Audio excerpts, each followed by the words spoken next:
welcome to Relish Books. Today I'm going to be talking a little bit about Elizabeth Goudge and Green Dolphin Street in particular. So it's been quite a few years since I read this book. It's one of those classics that most of the time I don't really think about. I don't really remember. It's not at the forefront of my mind, but when I do think back on it, I remember it pretty clearly. I came across it and I got this beautiful new book journal, a book log from my husband's mom, and it's really, really gorgeous, and I love keeping a book log. But then I was looking back through this one that I kept. This is the last time I consistently kept a book log, and it was quite a few years ago. And it was really funny reading through the list of the books that I read in here because some of them were like for book lists, for library lists that I was reading. And I was just, I always try to read a large variety of things, but at this time period especially, I was reading a lot of different varieties and a lot of stuff that I ended up really not liking. But just reading through some of the lists of these books was really funny. You have like Hope Was Here, Cry the Beloved Country, The Hitchhiker's Guide to the Galaxy, Badger's Beach, All the Light We Cannot See, Fablehaven, Green Dolphin Street, Agatha Christie Autobiography, The 21 Balloons, The Scent of Water, About Grace, Middlemarch, The Penderwicks, The Evolution of Calpurnia Tate, The Phantom Tollbooth, etc. So I was reading a lot of very different types of books. A lot of like, I was trying to mix classics kind of back and forth with more modern books, and came to the realization that most of the modern books were really, really blah, and the classics were really good, which is kind of why I am where I am today with my reading. But anyway, Green Dolphin Street and Elizabeth Goudge. I have only read 2 books by her. Green Dolphin Street I read first, and then The Scent of Water. They're both really good. I might do a video at another point about The Scent of Water. Green Dolphin Street was a lot more dramatic and memorable. Scent of Water is definitely a quieter book. I think in general, people like it better and think that overall it's a better story. But I would have to review that one a bit to really talk about it because it wasn't as memorable to me. They actually have a couple of the same themes, though. Elizabeth Goudge is one of these authors that has some very distinct ideas that she really likes to repeatedly put in her books. I know even some of the other ones that I haven't read, I know some of my sisters have talked about having some of these same themes. But first of all, as an author and as a classic author, I feel like she isn't very talked about. Jane Austen is better and so much more famous. Charles Dickens is probably better, more famous. Just a lot of other people kind of outshine her. And I feel like she can get kind of lost. But I also wanted to make the video because I was curious to see if anybody in the comments, I wanted to know if there are like Elizabeth Goudge fans out there who could, who are familiar with her work and who could recommend more of her books, because I know she has quite a few. And it's been a long time since I've read her, so I would like to maybe read some more in the future. Her writing is really, really good. It has a very, she has her own style, but it also has just kind of this, has the feel and sound of a classic. It has that kind of language. I love just the opening of Green Dolphin Street is striking. She immediately knows where she's going with her story. She knows what she's doing. She's very, she's direct in her approaches, but she also takes a long time and she's patient with unfolding what she has to say. If I had a complaint about this book, back at the time that I read it, I remember thinking that it was too long. And I really love long books. It's not that I have a problem with length. It's only if, I think that the author took too long to say what they were trying to say. But I don't know if I would still have that problem or not. But it felt very long, I think partly because it does span so many years. And her writing is really great, but it's her ideas and the story that I really want to talk a little bit about today and really recommend for any classics fans out there who haven't read this book. So it's a very age-old story on the surface. Two sisters, very different. One's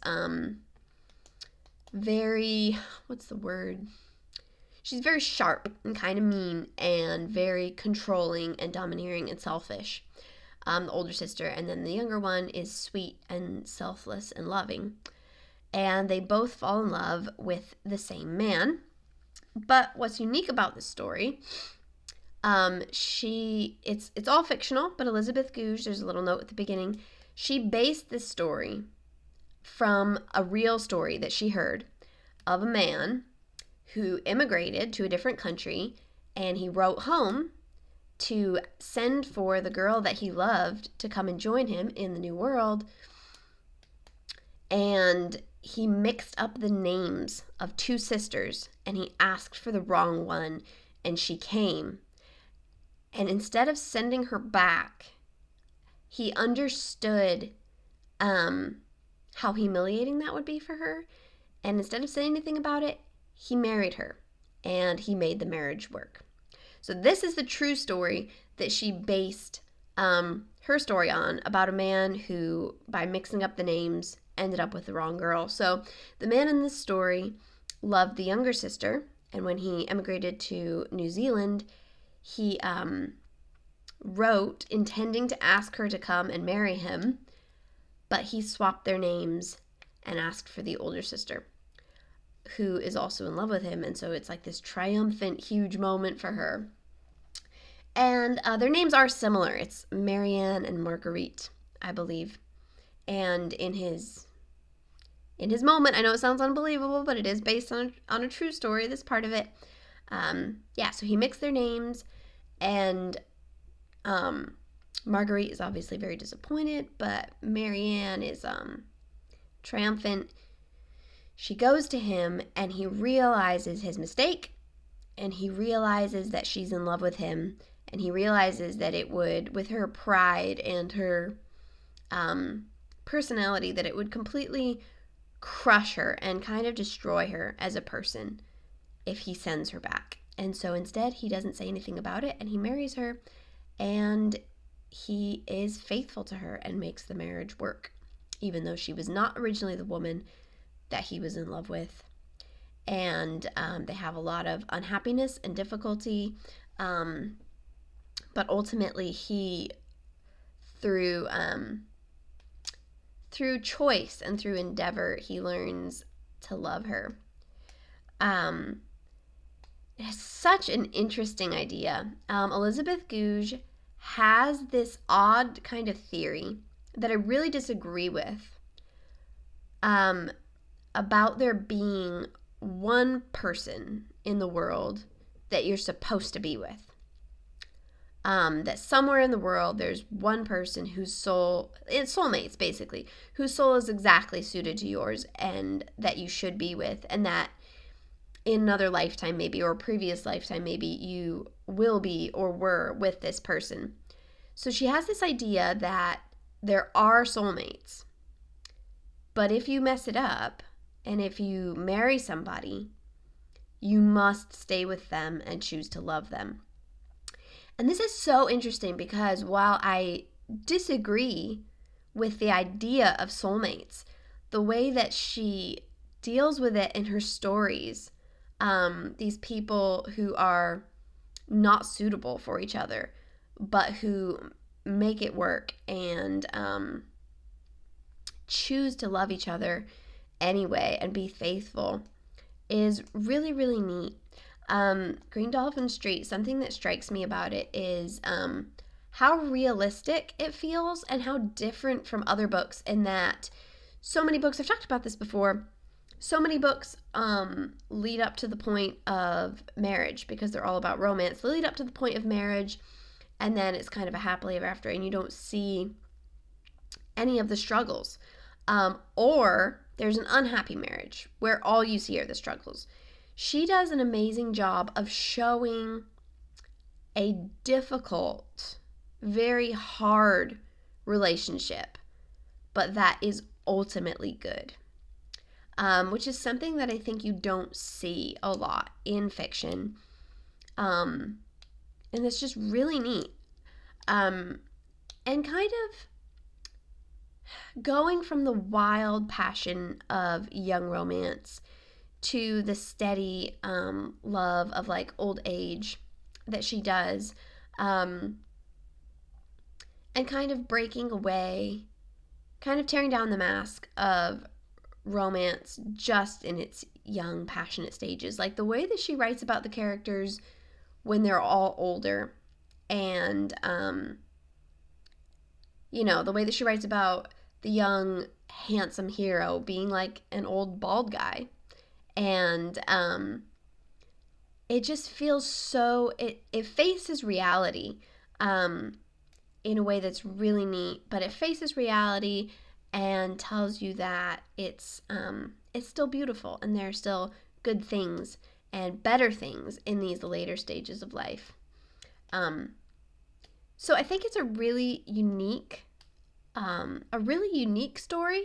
I love how the author takes such a basic idea, two sisters in love with the same man, and takes it on a totally different path from anything I've ever really read before.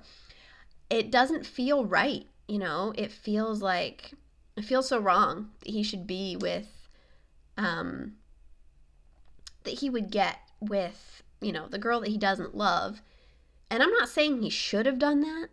I think it was like a noble thing, but at the same time, I mean, I would certainly never have done that in his position, But since he did decide to do that, the way that he lives with the consequences of the choice that he makes, it's just really unique. It's a unique story. Again, it goes on for kind of too long, but there's a lot of also beautiful exploration and description of countries that, like landscapes and villages and natural beauties. There's a lot of description and scenery in it that's really beautiful, and the way that affects people, that you also don't see in a lot of these other kind of like drama or social classics, that is also unique to it. So yeah, just a really neat idea, a neat story by a classic novelist that I think is not is not usually on any of these like big classic author lists. When I think she deserves to be, even though I'm not saying, again, she's not up there with like Jane Austen. Her stories aren't as beloved or memorable to me as like Jane Austen's or a bunch of other authors, but they still have a lot of merit, and I think she does things that no other author really does in her stories. She explores marriage relationships in kind of a different light, and exploring a different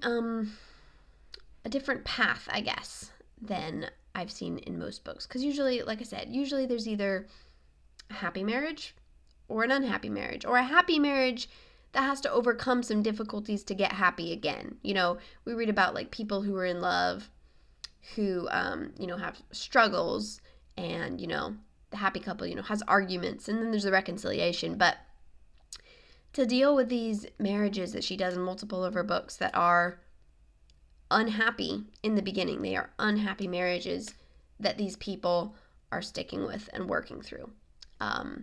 It's just really interesting. A great author, and kind of a forgotten classic on my part. I haven't thought about it in a while. So anyway, that's my little review on Green Dolphin Street by Elizabeth Goudge. Let me know if you are a fan of any of her books and which ones. I'd love to hear about that. So thanks for watching. Bye.